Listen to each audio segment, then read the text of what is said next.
The first thing Ethan Caldwell ever took from me was my fear, and the last thing he took was my right to be believed. I ran through the east wing of his mansion with rainwater dripping from my coat, my shoes slipping across marble floors so polished they reflected the red pulse of the security lights above me. Somewhere behind the walls, an alarm kept breathing in short mechanical bursts, not loud enough to panic anyone in that house, just loud enough to remind me that I had crossed a line I would never be allowed to uncross. The black folder was pressed against my chest with both hands. Inside it were copied ledgers, transfer logs, 3 forged signatures, and a schedule for a meeting Ethan was never supposed to survive politically. Not with blood. Not with sirens. Not with the kind of ending people whispered about in courtrooms. This was cleaner than that. Quieter. A betrayal written in numbers, shell companies, and family loyalty. That was the terrifying thing about power. It did not always collapse with a bang. Sometimes it died under a fountain pen. I reached the grand staircase, just as 2 of Ethan's men stepped into my path. Both wore dark suits, white earpieces, and the expression of men trained not to ask questions. One of them said my name like a warning. Miss Bennett. I shook my head and kept walking. Move. My voice sounded nothing like me. It was too steady, too sharp, too full of a courage I had not given permission to arrive. 3 weeks earlier, I had been a speech therapist with a rented office above a bakery in Queens, 12 overdue bills, and a 6-year-old patient who paid me in crayon drawings because his mother could not afford my full fee. I had never been inside a house with a private elevator. I had never seen a dining room table long enough to make a family feel like strangers. I had never looked into the eyes of a man who could make millionaires lower their voices simply by entering a room. Then Oliver Caldwell placed a wooden block in my hand, and everything changed. His block had one word on it. Home. I should have known then that a child that quiet was not empty. He was holding secrets adults were too proud to hear. I pushed past the men before they could stop me and entered the main hall. Ethan stood beneath the chandelier, dressed in a black suit, his silver cuff links catching the light like pieces of ice. Mason Caldwell stood at his right shoulder, calm, handsome, almost bored. That was how I knew he had already won half the room. Betrayal never looked nervous when it believed the truth was too late. Ethan's eyes found mine. For 1 second, the coldness broke. I saw the man who had watched his son smile at me for the first time. Then Mason leaned toward him and whispered something I could not hear, and Ethan's face closed again. Claire, he said, low and controlled. You should not be here. I held up the folder. My hands were shaking now. If you don't listen to me tonight, everything your family built will be gone before sunrise. The room went silent. Even the alarm seemed to fade behind the sound of my own breathing. Ethan looked at the folder, then back at me, and the softness I had once believed in disappeared completely. Funny, he said. That is exactly what a traitor would say. 3 weeks before Ethan Caldwell looked at me like an enemy, my biggest problem was a broken thermostat and a voicemail from my landlord. My office sat above a bakery in Queens, squeezed between a tax preparer and a nail salon that always smelled like lemon polish. The radiator hissed like it was angry at me personally, and the carpet had a coffee stain shaped almost exactly like the state of Texas. It was not much, but it was mine. Every crayon on the shelf, every secondhand puzzle, every tiny chair with chipped blue paint had been bought 1 paycheck at a time. Children came to me when words hurt too much to say out loud. I helped them find their voices again, slowly, gently, without forcing open doors their minds had locked for a reason. That night, I was wiping marker off a plastic table when my phone rang from an unknown Manhattan number. I almost ignored it. Unknown numbers usually meant insurance disputes or parents asking if I could lower my rate again. But something made me answer. A woman with a calm professional voice said my name, then asked if I specialized in childhood trauma and selective mutism. I told her yes. She asked if I could come immediately. I looked at the clock. It was almost 10 at night. Rain tapped against the window. My feet ached. My dinner was half a granola bar and cold coffee. I asked where. She paused before answering. Caldwell Residence. Upper East Side. The name meant money. even to people like me who avoided society pages. Caldwell buildings rose across the city in glass and steel. Caldwell charities appeared on hospital plaques. Caldwell men were photographed beside senators, police commissioners, and people who smiled too carefully. I should have said no. Instead, I heard the part about a 6-year-old boy who had not spoken in months, and my exhaustion folded beneath my guilt. 40 minutes later, a black car stopped outside my building. The driver knew my name before I introduced myself. He opened the rear door without looking me in the eye. The city blurred past the windows in streaks of yellow taxi lights and wet pavement. By the time we reached the mansion, the rain had softened into mist, silvering the iron gates until they looked unreal. The house did not welcome me. It assessed me. Cameras turned quietly above stone pillars. Men in dark suits stood beneath the entrance lights, still as statues, their eyes moving over my worn coat, my canvas bag, my cheap flats. Inside, the air smelled like cedar, marble dust, and flowers no one had touched. A housekeeper led me through a hall wide enough for echoes to feel lonely. Then she opened a door to a room with soft lamps, a shelf of expensive toys, and a little boy sitting on the floor with his knees pulled to his chest. Oliver Caldwell did not look up when I entered. His dark blonde hair fell across his forehead. His hands held a wooden block so tightly his knuckles had gone pale. I sat on the carpet several feet away, not too close, not above him, not in his space. I pulled a green crayon from my bag and began drawing a crooked tree. For 12 minutes, nothing happened. Then Oliver reached forward and placed his wooden block beside my paper. One word faced up between us. Home. That was when I felt someone watching from the doorway. I turned and Ethan Caldwell stood there in a black suit, silent as a verdict. He looked at his son, then at me. "Name your price," he said. I held the crayon tighter and forced myself not to look away. "Your son is not a contract." For the first time, the most powerful man in that house had no immediate answer. Ethan Caldwell stared at me as if no one in his life had ever spoken to him in a complete sentence without asking permission first. The room held its breath around us. Even the rain against the tall windows seemed to soften, like the house itself wanted to hear what he would do next. His eyes were gray, not cold exactly, but guarded in a way that made coldness look simple. He was tall, broad-shouldered, perfectly dressed, and still somehow looked less like a man at home than a king inspecting a room before deciding who is allowed to survive inside it. Oliver did not look at him. That was the first thing I noticed. Not fear, not defiance, just absence. The little boy kept his eyes on the wooden block between us, one small thumb rubbing the edge of the letter H until the skin turned pink. I had seen that kind of silence before. Children did not disappear like that because they had nothing to say. They disappeared because speaking had once cost them too much. Ethan stepped farther into the room. "Everyone has a price, Miss Bennet."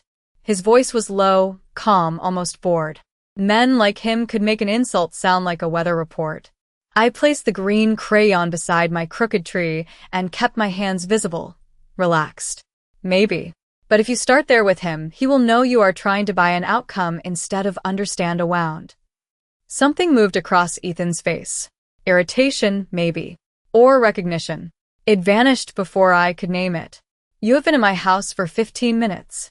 And your son has already communicated more with me than he has with anyone standing in this room." I did not mean for it to sound sharp. It did anyway. The housekeeper lowered her eyes. A man near the door shifted his weight. Ethan did not move at all. Then Oliver did. He reached for another block from the small pile beside his knee. His fingers hovered over 3 letters before. Choosing one, he placed it next to the first block with careful, trembling precision. The new word was not a full sentence, but it landed like one. "Stay." My throat tightened. I did not touch him. I did not smile too brightly. Children can feel adult hunger for progress, and it scares them back into hiding. So I only nodded once, as if he had asked for something ordinary, like water or another crayon. "I can stay a little longer," I whispered. Ethan looked at the blocks. "Home. Stay." For a second, all the power drained out of his posture and left only a father standing too far away from his child. He took one step forward, then stopped himself, as if he had forgotten how close was allowed. Oliver's shoulders tightened. Ethan saw it. So did I. The pain that crossed his face was gone almost instantly, but not before I understood something important.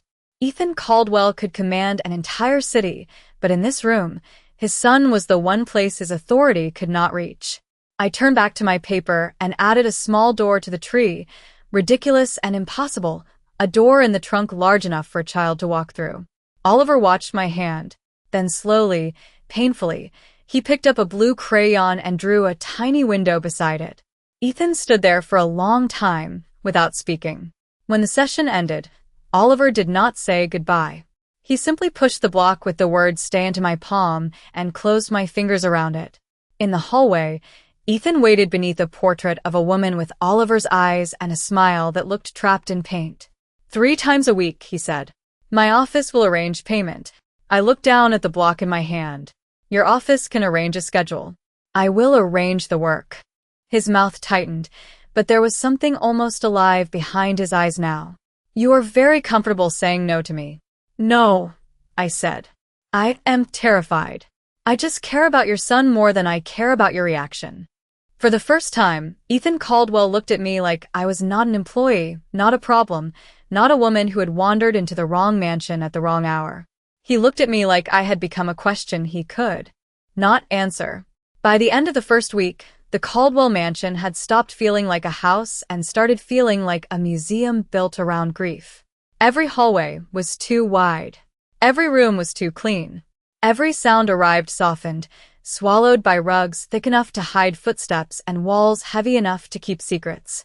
I came every Monday, Wednesday, and Friday at 4 in the afternoon, always through the side entrance, always past the same 2 security cameras, always under the eyes of men who knew my schedule better than I did. No one was rude to me. That almost made it worse.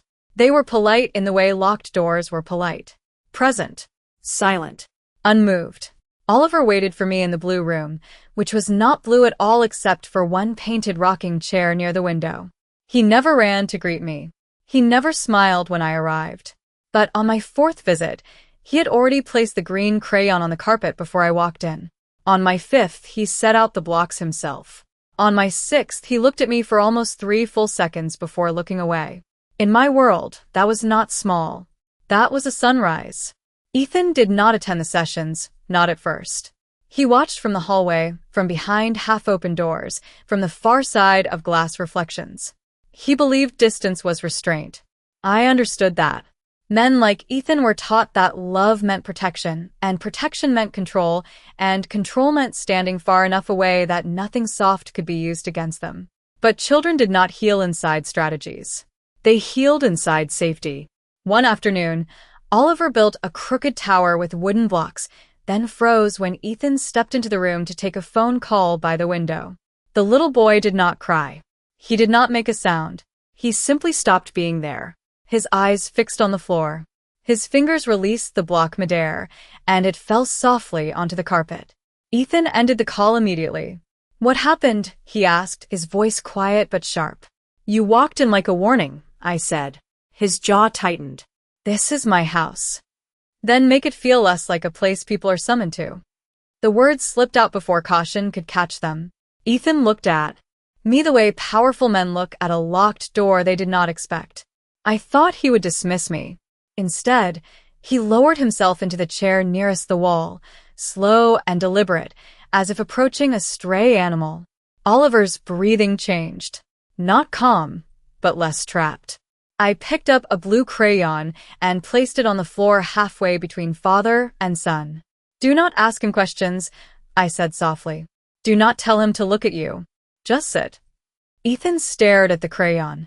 I could almost see the fight inside him, the instinct to command losing ground to something older and more helpless. He sat. For 10 minutes, no one spoke. Rain moved against the windows in silver lines.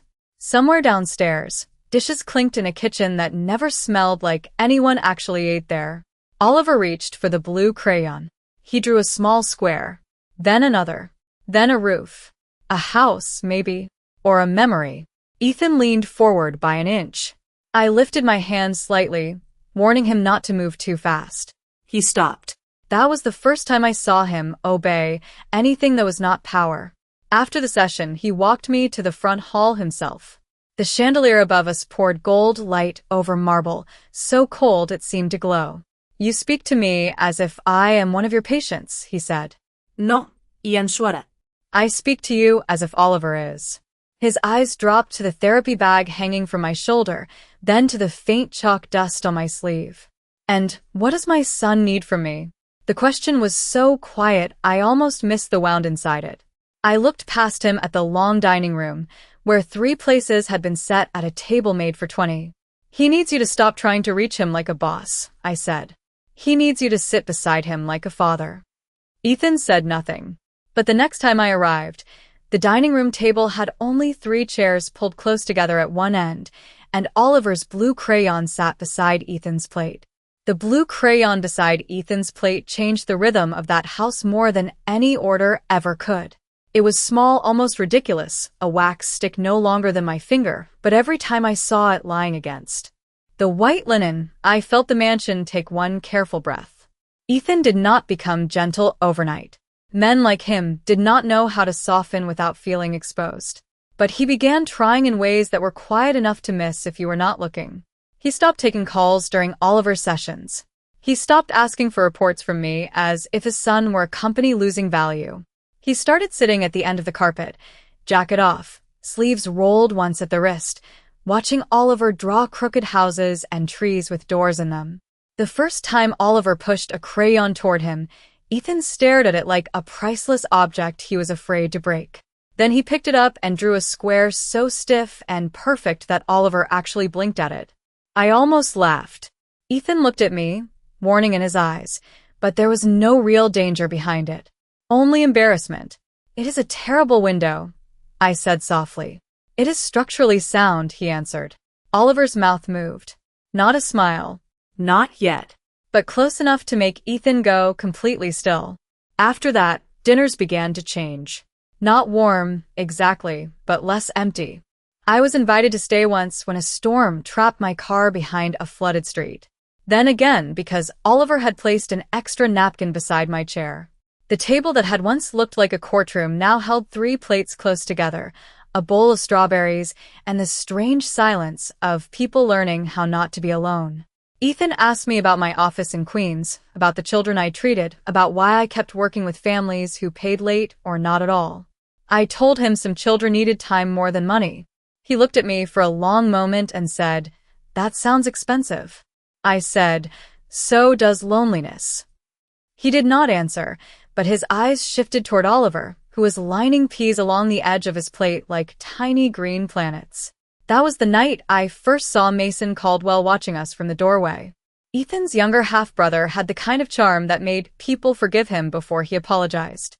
Blonde hair, easy smile, expensive watch, voice smooth enough to slide under doors.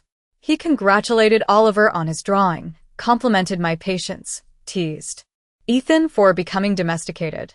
Nothing he said was wrong. That was why it felt wrong. His eyes never rested.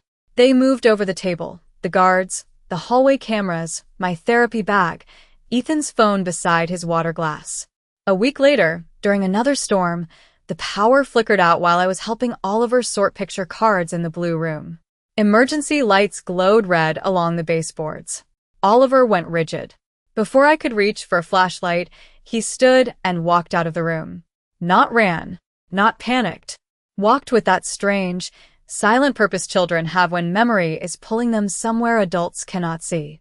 I followed him down a narrow hall I had never been through, past covered portraits and a locked glass cabinet filled with silver trophies. He stopped before a dark wooden door. It was already open.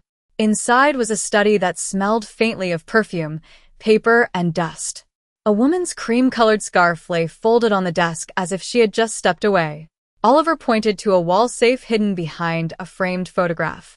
The safe door was not fully closed. My first instinct was to leave. My second was to look. A thin folder sat inside, black, unmarked, almost identical to the one Ethan used for private business. On top was a bank form with my name printed in clean letters. Claire Bennett. Beneath it was an account number I had never seen in my life. My pulse slowed in that awful way fear sometimes makes the body quiet. From the hallway, Mason's voice floated through the darkness, low and calm on a phone call.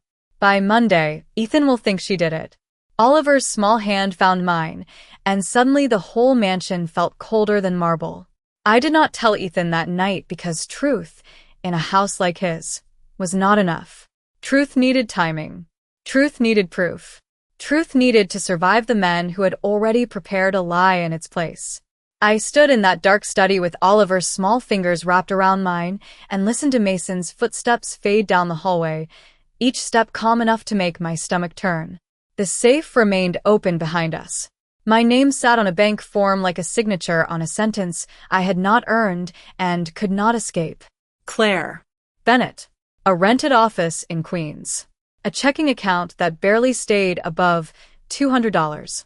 And now, somehow, a private transfer record tied to a Caldwell shell company worth more than everything I had ever owned.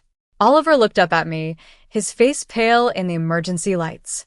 I pressed one finger gently to my lips, then guided him back to the blue room before anyone found us where we were not supposed to be.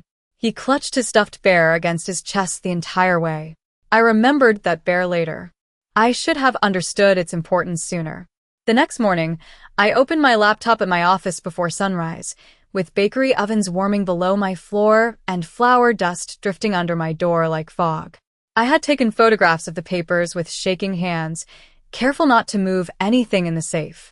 I zoomed in on dates, account numbers, initials, board approvals, delivery schedules, and a meeting agenda marked Monday, 9 o'clock in the evening. The language was clean. Corporate. Harmless enough to fool anyone who wanted to be fooled. But my father had been a bookkeeper for a small construction company before he passed, and when I was in college, he taught me that numbers had a pulse. Honest numbers moved like breathing. False ones stood too straight. These stood like soldiers. By noon, I found 3 payments routed through a medical charity Ethan funded in Oliver's mother's name. By 3, I found my own name attached to a consulting account created 2 days after I first entered the mansion. By 5, I found a security access log showing my badge opening the financial archive on a night I had been in Queens with a 4-year-old patient and his grandmother. Someone had built a version of me out of paper and placed her exactly where betrayal needed a face. I almost called Ethan then. My thumb hovered over his number until the screen dimmed. I could hear his voice in my head, calm and lethal, asking why I had been inside his late wife's study, why I had photographed private documents, why I had waited to tell him. Mason had not framed me by accident. He had studied Ethan well enough to know which questions would matter more than which answers. So I kept digging. I called an old friend from graduate school who now worked in compliance at a bank downtown. I did not give her names. I gave her patterns. She told me the structure looked like a trap designed to trigger a takeover clause if leadership appeared compromised. Leadership. Ethan. By Monday night, if Ethan signed the revised trust documents Mason had prepared, control of the Caldwell holdings could shift through 3 quiet votes before anyone outside that room understood what had happened. No sirens. No scandal. Just ink drying on a table. When I returned to the mansion that evening, Ethan was waiting near the staircase with Oliver beside him. Oliver held the blue crayon in one hand and his bear in the other. Ethan looked tired, though men like him wore exhaustion like another tailored suit. "You did not sleep," he said. It was not a question. I wanted to tell him everything. I wanted to place the truth in his hands and beg him to choose me before the lie did. But Mason appeared behind him, smiling softly, and the words froze in my throat. "Busy day," I said. Mason's smile widened by half an inch. Ethan saw my face change. He saw too much, and not enough. "Claire," he said quietly, "is there something I should know?" Oliver stepped closer to me, silent and trembling. I looked at the child, then at the man who trusted blood more than instinct, and I understood the trap was already closing. "Not yet," I whispered. Ethan's eyes hardened. Mason looked away to hide his satisfaction. And the blue crayon snapped in Oliver's fist. Monday arrived with the kind of rain that made Manhattan look guilty. All day, the sky pressed low against the windows of my office, turning the bakery sign downstairs into a blurred yellow halo. I should have been seeing patients. I should have been listening to children shape difficult sounds with brave little mouths. Instead, I sat surrounded by printed records, color-coded notes, and the sickening knowledge that I had less than 12 hours to stop a man who might not believe a single word I said. By 6 in the evening, I had what I needed. Not everything. Never everything. But enough to prove that Mason had created the account in my name, enough to show the badge records had been altered, enough to expose the revised trust documents as a trap. The final piece came from a timestamp hidden in a copy machine log, so small I almost missed it. Mason had printed the false transfer records from Ethan's private office at 1:17 in the morning while I had been on a video call with the patient's mother. I remember laughing when I found it, not because it was funny, because my body had run out of ways to be afraid. I put everything into the black folder, wrapped it inside my coat, and took a cab through traffic so thick the city barely moved. Every red light felt personal. Every minute felt stolen. By the time I reached the Caldwell mansion, the gates were already closed for the family meeting. The guard at the entrance looked at my face, then at the folder, and made the mistake of telling me Mr. Caldwell was unavailable. I said, "Then you better hope his brother is more loyal than he looks." That got me inside. The house was brighter than usual, every chandelier burning, every hallway polished into a mirror. Men and women I had never seen before stood in the main hall wearing dark suits and quiet expressions, the kind of people who measured emotion as weakness. Ethan stood at the head of a long table in the formal room, a fountain pen near his right hand, the revised documents open before him. Mason stood beside him, relaxed, almost tender in his confidence. Oliver was not there. I thanked heaven for that. I pushed through the doorway just as Ethan reached for the pen. "Do not sign it." My voice cut across the room, thin but clear. Every face turned. Ethan's hand stopped above the paper. Mason's eyes met mine, and for the first time, his smile failed. "Claire," Ethan said slowly, "this is not the time. That is what he is counting on." I walked to the table and placed the folder in front of him. My fingers left damp marks on the black cover. "The account in my name was created from inside your network. My access badge was cloned. The transfer logs were printed from your office. Mason changed the voting schedule, routed the approvals through your wife's charity, and tied my name to the shell. Account so you would look at me instead of him." The room went so silent I could hear rain tapping the windows behind me. Ethan opened the folder. His eyes moved over the pages with frightening speed. For one breath, I saw doubt shift in the room. Not away from me, toward Mason. Then Mason sighed, soft and wounded, like a brother disappointed by something inevitable. "Ethan," he said, "ask yourself how she found any of this." My stomach dropped. Mason reached into his jacket and placed a second folder on the table.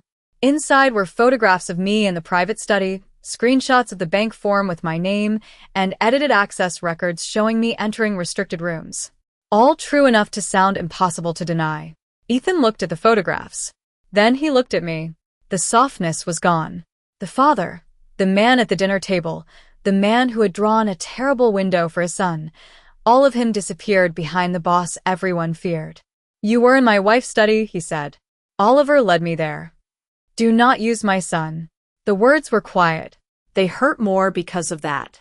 I stepped back as if he had touched a bruise I did not know I carried. "I saved you from signing away everything." His eyes hardened into something colder than anger. "Or you saved yourself when your plan went wrong." The room tilted. Mason looked down, hiding victory behind lowered lashes. Ethan closed the folder, and that small sound ended something inside me. "Take her out of my house," he said. No one grabbed me roughly. No one needed to. 2 guards moved toward me with practiced restraint, but I lifted a hand before they reached my arms. I would walk out on my own. Pride was the only thing I had left that he had not mistaken for betrayal. At the doorway, I turned back. Ethan was still watching me, jaw locked, face unreadable. I wanted to cry. I wanted to scream. Instead, I gave him the last truth I had. "I saved you," I said. "And that is the last thing I will ever give you." Then I walked into the rain without my coat buttoned, without my name cleared, and without looking back. I did not know what happened inside that house after I left, because rain has a way of making exile feel private. By the time I reached Queens, my shoes were soaked, my phone had 12 missed calls from numbers I did not recognize, and my office smelled like sugar from the bakery downstairs, warm and ordinary in a way that almost broke me. I locked the door, turned off the lights, and sat on the little blue chair meant for children until my knees ached. My hands would not stop shaking. Not from fear anymore. From the humiliation of having given someone my truth and watching him weigh it against suspicion. I had spent years teaching children that voices mattered, that speaking was brave, that silence was not safety. Then Ethan Caldwell had looked at me with those gray eyes and made me feel like every word I said had only tightened the rope around my own name. I did not cry until I found Oliver's green crayon in the bottom of my therapy bag. It must have fallen there during our last session. Small, worn down, warm from some memory my heart was not ready to hold. I placed it on my desk beside the unpaid bills and pressed my fingers over my mouth so no sound would come out. Across the city, the Caldwell mansion changed without me. I learned that later from Ethan, though he never made it sound dramatic. He said Oliver stopped eating strawberries first. Then he stopped drawing. Then he stopped sitting at the table with the 3 close chairs. The blue room became still again, not quiet in the peaceful way, but quiet like a room after someone has closed a door too hard.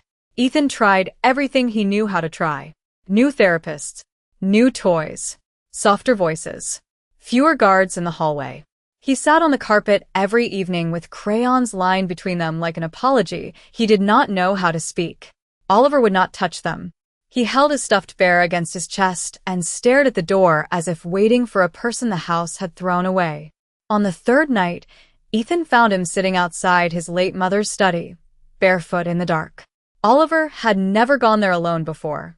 Ethan told me he crouched 10 feet away because he finally understood distance as something gentler than control.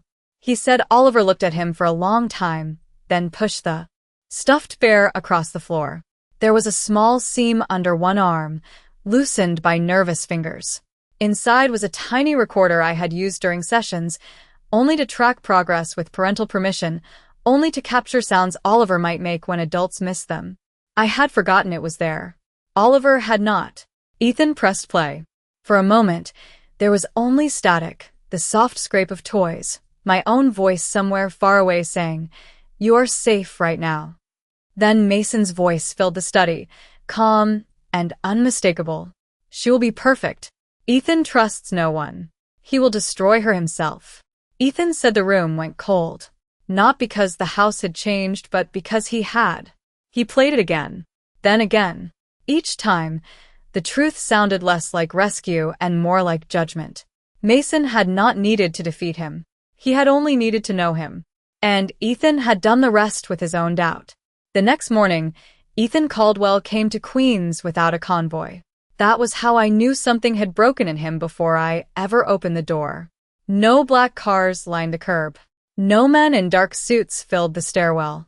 No one entered my building first to make sure the world was safe for him. He stood alone beneath the faded awning of the bakery, rainwater darkening the shoulders of his coat, his hair damp, his face stripped of the cold certainty I had hated and once trusted. I saw him through the glass of my office door and did not move. For a long moment, neither of us did. The city went on around him. A bus sighed at the corner. Someone shouted for a cab. Downstairs, the bakery bell chimed as customers came in for coffee and warm bread. Everything was ordinary, and somehow that made his presence feel even more impossible. Ethan Caldwell did not belong beside peeling paint, a crooked mailbox, and a stairwell that smelled like cinnamon and old rain. Yet there he was, holding a black folder against his side like it weighed more than his entire empire. I unlocked the door because Oliver stood behind him, small, pale, clutching his stuffed bear with both hands. My anger had been strong enough to keep Ethan outside forever. It was not strong enough to leave that child in the hallway. Oliver stepped in first. He looked at the green crayon on my desk, then at me, and his lower lip trembled. I knelt before I could stop myself. He walked into my arms without a sound, and every wall I had built overnight cracked in one breath. Ethan stayed by the door. He did not command the room. He did not fill it. He stood there like a man learning that power had no language for apology. "Mason is gone from the company," he said quietly. "The board has the full records. Your name has been cleared. Every account, every forged document, every false access log. It is over." I kept my arms around Oliver and looked up at him. "For you, maybe." The words landed between us, flat and honest. Ethan flinched, and I was glad. Not because I wanted to hurt him, because some pain deserved to be felt clearly. He placed the folder on the small table where children usually built puzzles. "I was wrong." His voice roughened on the last word. "No," I said. "You were exactly what Mason knew you would be." Silence filled the office. Oliver's fingers tightened in my sweater. Ethan looked at his son, then back at me, and something in his face collapsed without drama. He knew I would trust blood over truth. He knew I would protect my house by burning down the one person trying to save it. I stood slowly. My knees ached from the floor. My heart ached from everything else. "You did not just doubt me, Ethan. You used my kindness as evidence against me. You let my courage look like guilt because fear was easier for you to understand than loyalty." He lowered his eyes. That was the first time I had ever seen him do it. "I do not deserve your forgiveness." "No," I said softly. "You do not." Oliver turned in my arms and looked at his father. His voice came out small, unsteady, but clear enough to stop both of us breathing. "Come home." Ethan covered his mouth with one hand, but not before I saw what those two words did to him. The mighty Ethan Caldwell, undone by a 6-year-old voice and a woman he had failed to believe. I touched Oliver's hair, then looked at the man standing in my broken little office with nothing left to offer except the truth. "Home is not a mansion," I said. "It is not a name, or a table, or a locked gate. Home is trust. And you burned mine down." Ethan nodded once, as if accepting a sentence he had written himself. "Then I will rebuild it," he said. "Not with money. Not with protection. With time." I wanted to say no. I wanted to send him back to his marble halls and silent rooms. But Oliver slipped his small hand into mine, then reached his other hand toward Ethan. Not forgiveness. Not yet. Just a bridge thin enough to break, and brave enough to try. So I let Ethan take one step closer. Only one. Because a man can rebuild an empire in a night, but rebuilding a heart he doubted takes the rest of his life.